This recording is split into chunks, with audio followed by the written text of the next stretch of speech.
The goal of packaging design is to sell product. It's probably more sales-driven than any other area of design. Packaging design shouldn't make you think.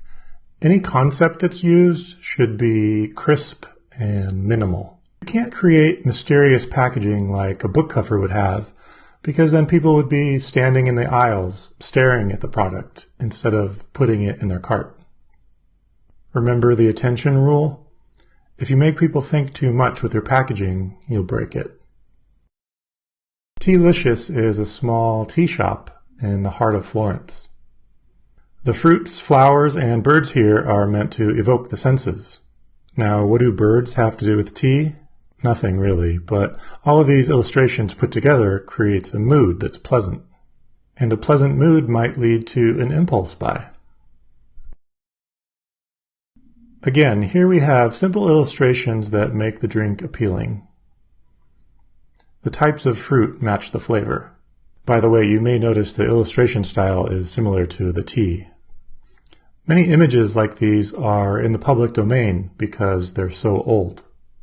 If you go to Google and type vintage botanical illustration pear, you'll find many similar looking images to the pear image you see here. Many of these search results will be cheap or free. This coffee packaging design is just beautiful type. The sophistication of the type would lead someone to think that this coffee is pretty high-end.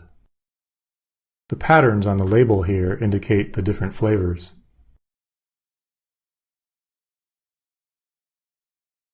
Bellwether Farms makes high-end cheese in Sonoma, California. All of their cheeses are made by hand. The product is expensive, but it's more exclusive than cheese you'd get from the grocery store. Their advantage is their artisanal quality, so they have a label that reinforces that message. I love this shoebox. Unlike all the other work we've seen, the delight here happens after the shoes are purchased. Because the stadium is inside the box, we can assume Nike did this to reinforce their brand rather than try to increase sales. This packaging is great. Showing the fish fully cooked with tomatoes and chives and olive oil makes it look delicious. And it demonstrates to people walking by what the fish will become if they take it home with them. These last few images are from a Japanese company called Muji. I wanted to feature them here just to show that sometimes it's okay to break the rules. Everything we've seen so far is beautiful and has a distinct point of view. All of it tries to make itself appealing. Muji, on the other hand, was created to be the opposite of that. It's an anti-brand. There's no logo anywhere on the packaging or marketing touts. If you want to buy it, that's fine. But if you don't want to buy it, that's fine too.